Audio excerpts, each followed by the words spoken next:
Ici c'est Paname. Ici c'est Paname. Ici c'est Paname.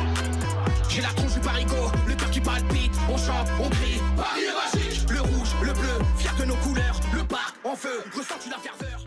Yo, salutations mes humains, c'est OP, j'espère que vous allez bien et bienvenue sur la chaîne. On se retrouve pour ce match nul, un partout entre le Stade de Reims et le Paris Saint-Germain. C'est le débrief de cette 5e journée de Ligue 1.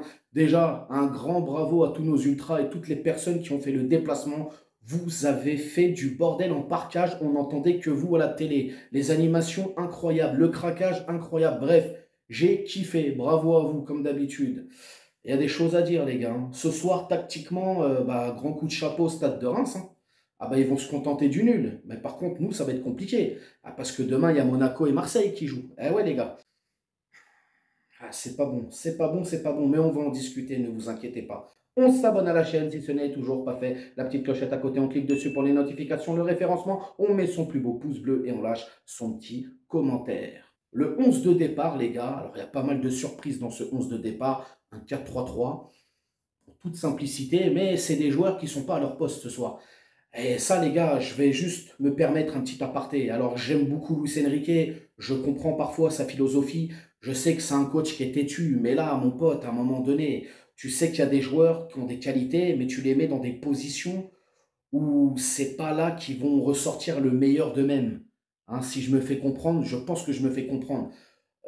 Et on l'a vu ce soir et on l'a payé, notamment sur le côté gauche. Bref, allez, passons et disons le 11 de départ de ce soir. Il y avait Safonov qui était dans les cages, ça sans grande surprise. Pacho, Marquinhos pour la charnière centrale, Beraldo qui était à gauche. Ah, Beraldo, compliqué. Nous avions ensuite Zaïre Emery à la grande surprise générale au poste de latéral droit, le milieu de terrain, Vitinha, João Neves et Canguilny et l'attaque. Doué à droite, Barcola à gauche et Kolo Muani dans l'axe. Coup d'envoi pour le Paris Saint-Germain sur cette première période. Alors oui, on confisque la balle. Oui, on fait courir l'adversaire. Les Rémois, on va parler des Rémois. Les gars, ils ont mis le mur. Alors certains vont dire, ouais, ils ont mis le bus. Non, ils ont mis le mur. Alors oui, on a cette fois-ci écarté le jeu. On jouait très bien sur les côtés. Mais les Rémois, tactiquement, ils étaient au-dessus parce que les mecs, ils sont malins. Qu'est-ce qu'ils faisaient? Dès qu'on jouait sur les côtés, ils faisaient tout simplement en sorte qu'on revienne dans l'axe. Et dans l'axe, c'était bloqué. Ils ont bloqué les espaces. Il n'y avait pas d'espace. Alors oui, on avait le ballon, on combinait, c'était cool. L'attaque aussi, au niveau de l'attaque, Doué passait à gauche et puis il passait dans l'axe. L'autre, il allait là-bas, l'autre côté. Bon bref, Barcola, on va en parler un petit peu de Barcola, les gars. Ça fait 3 matchs qu'il n'avance plus. Il n'y a plus de Wi-Fi chez lui. Ils ont tout coupé. Tous les duels, il les perd. Il n'y a plus rien. Il n'y a plus de grinta, il n'y a plus rien. J'allais dire Doué. Doué, bon. Certains sont en train de taper sur Doué. Moi, je ne vais pas taper sur Doué. C'est les débuts. Mais Barcola, hein, faut pas que je m'éparpille. Barcola, frère. Barcola, ça fait 3 matchs. Il n'est pas dedans. Il n'est pas bon. Il ne réussit plus rien. Il n'y a plus de grinta, il n'y a plus rien. Donc, poto, remets-toi vite dans le jeu, s'il te plaît. Hein? Parce que là, on a besoin en attaque d'avoir des attaquants qui se donnent. Alors oui, tu te donnes, il n'y a pas de souci. Tu fais les efforts défensifs, il n'y a pas de souci. Mais là, sur le point de vue offensif, c'est compliqué. C'est vraiment compliqué, Barcola. Ouais. Bref, en tout cas, comme je te le dis, c'est bien, ça combine bien, machin, patati, patata, il n'y a pas de problème. Mais à un moment donné, tu perds les ballons. Alors oui, c'est vrai que quand on perd le ballon, on est tout de suite au pressing. Mais par moment, tu tombes sur des joueurs. Et je l'ai dit dans mon avant-match, notamment la paire de Japonais, Ito Nakamura. Attention à eux, je l'ai dit hier, faites attention. Tu nous mets Beraldo à gauche. Ito, il lui a fait manger l'herbe. Ito, il est passé. Ito, il a centré. Nakamura, qu'est-ce qu'il fait? Il réceptionne le ballon. Bah ouais, parce que tu as Marquinhos qui défend face au but. Normalement, tu défends, le but, il est derrière. Donc, tu as le dos qui est face au but. Lui, il est face au but. Et on se mange un but. Voilà. Alors, vous allez me dire, c'est la faute, t'as pas de chance. Non, c'est très mal défendu. Très mal défendu. Et forcément, tu mets Beraldo dans une position qui n'est pas naturelle. Et on le sait, dans ce poste-là, Beraldo, quand il est en mode latéral gauche ou à une défense à 3, il n'est pas bon. Oui, parce qu'on a joué à une défense à 3, c'était prévisible. Warren allait ramener le surnombre au milieu de terrain. Voilà, neuvième minute, 1-0 pour le Stade de Reims. But de Nakamura, je l'ai dit hier dans l'avant-match. Attention à ces deux-là, va falloir faire très attention défensivement, va falloir être costaud. Et puis c'est pas que la première fois, le mec il a failli repasser derrière encore. Il était virevoltant, il nous a fait tourner en bourrique. Ouais, tu confisques la balle, tu joues, mais tu n'y arrives pas. Et on a poussé, et on est tombé sur un mur défensif. Il y avait pas d'espace dans l'axe. Encore une fois, je me répète, mais il n'y avait pas d'espace. On a manqué de précision aussi. On n'y arrivait pas. Cette première période, elle est complètement. Ouais, c'était dur, hein. C'était très, très, très, très dur. Et puis, il y avait des joueurs qui n'étaient pas à leur niveau. Il y a des joueurs qui n'étaient pas à leur niveau, je suis désolé.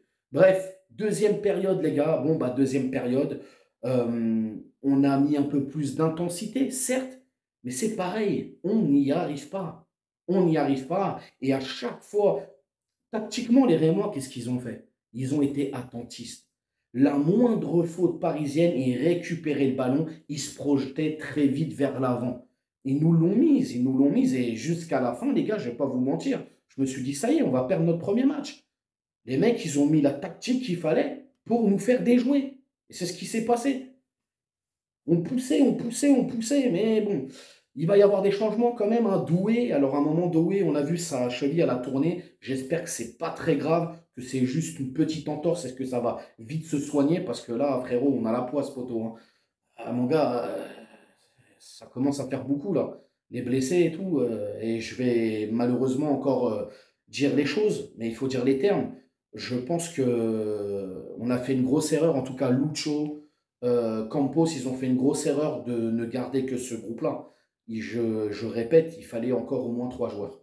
Un attaquant, un milieu et un défenseur. Mais bon, alors on va faire confiance, hein. On n'a que ça de toute façon, les gars. Hein. Bon, bref. En tout cas, Paris, ça manquait de créativité sur cette deuxième période. Il y aura des changements, donc Doué qui va sortir, qui va laisser sa place à Dembélé. On a ensuite Vitinha pour Ruiz et d'autres encore qui vont justement rentrer. Mayoulou, le jeune Mayoulou qui va rentrer, qui va faire aussi beaucoup de bien. Et l'entrée de Dembélé, les gars, et bah, tout de suite Dembélé à peine rentré et Dembélé qui va égaliser. Et là, sur un super mouvement et surtout sur un magnifique centre de João Neves qui va justement trouver au deuxième poteau. Et qui au deuxième poteau? Notre ami Dembouz qui va fermer au deuxième poteau et qui va mettre cette frappe. Alors, le but lui est accordé, mais bon, il faut lui accorder parce que de toute manière, c'était magnifique. Il n'y avait rien à dire. La balle rentre, 1-1. Alors, on va attendre que la VAR valide justement. Ça va être validé, il n'y a pas d'enjeu. Bref, un partout pour le Paris Saint-Germain face au Stade de Reims, but de Dembouz. Et ça fait plaisir. On était à la 68e minute. Et là, tu as failli te faire punir à la fin du match. Le Stade de Reims, qui manque la balle de match. Et heureusement, et heureusement. Bref, moi, personnellement, je vais vous dire une chose. Je pense que ce soir, si je fais un peu le récap de ce match, Luis Enrique s'est mis en difficulté puisqu'il est venu avec une composition un peu farfelue et il a mis des joueurs qui ne jouent pas à leur poste. Donc voilà pourquoi il s'est mis en difficulté. Et je pense qu'à un moment donné, quand tu vas jouer des matchs comme ça, où tu sais que tactiquement les mecs, ils vont, voilà, ils vont poser le piquet, frérot. Piquet, et puis ils vont pas bouger, ils vont attendre. Je pense qu'il faut y aller tout de suite. Tout de suite, tu mets un 11 agressif, un 11 créatif, et puis tu fais avec, et puis à un moment donné, tu changes. Tout simplement. Kanguinli, j'ai beaucoup aimé Kanguinli. Euh, pour moi, ça a été l'un des meilleurs ce soir sur le terrain. Bref, voilà, c'est tout pour le débrief hein, en soi. Maintenant, bah, on va évidemment faire les tops et les flops, les gars. Alors, au niveau des tops et des flops, alors moi, pour les tops, je vais mettre Dembélé, parce que Dembélé, il rentre, il marque, et c'est tout ce qu'on demande à justement un remplaçant de marque, hein, je précise. João Neves, qui a été bon sur la première, qui s'est fait un bout bousculé, qui était parfois pas à l'aise, et progressivement sur la deuxième période, gros impact, en tout cas gros impact au milieu de terrain. João Neves, je le mets tout de suite justement dans les tops, et Kanguinli qui est pour moi, on n'est pas loin, je ne vais pas dire l'homme du match, mais qui est pour moi le Parisien qui a été vraiment le plus régulier ce soir sur la partie. Et pour les flops, bah, je suis désolé, hein, je vais mettre Marquinhos parce que capitaine et avec justement les années qu'il a, l'expérience qu'il a, pour moi, c'est inadmissible. Sa manière de défendre sur le but, je suis désolé, mais bon, il est pour lui ce but. Hein. Beraldo, je suis obligé. Beraldo, c'est catastrophique.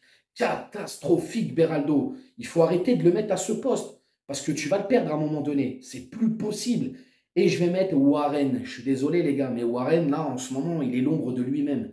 Ça devient très compliqué, Warren. Alors, ce soir, vous allez me dire, ouais, mais il était latéral droit sur le papier, mais il a joué pratiquement tout le temps au milieu, les gars. Donc, il ne faut pas trouver d'excuses. Warren n'a pas été bon et ça fait un petit moment qu'il n'est pas bon. La note du match, les gars, eh ben, écoutez, je vais mettre la moyenne. Hein. Je vais mettre un 5 sur 10. Voilà, je pense que 5 sur 10, c'est raisonnable et ça vaut ce que ça vaut, tout simplement. Donc voilà, les gars. Pour le résumé, c'est dur. C'est très, très dur. Bref, vous allez me dire dans les commentaires vos tops, vos flops, ce que vous avez pensé de ce match. Est-ce que pour vous, c'est plutôt alarmant ou c'est justement Reims qui, voilà, qui a bien joué et nous, on n'a pas réussi à dynamiter le truc, tu vois. Donc, vous allez tout me dire en commentaire. N'hésitez pas à vous abonner, partager, liker. Et puis, on s'attrape bien évidemment dans la semaine pour une prochaine vidéo. Reposez-vous bien, profitez du week-end. Et puis, je vous dis à très vite. Ciao, ciao. Nique sa mère, les foutiques, c'est l'UTES que j'incarne. Paris capitale et la Liga capitule. On voit que ton équipe.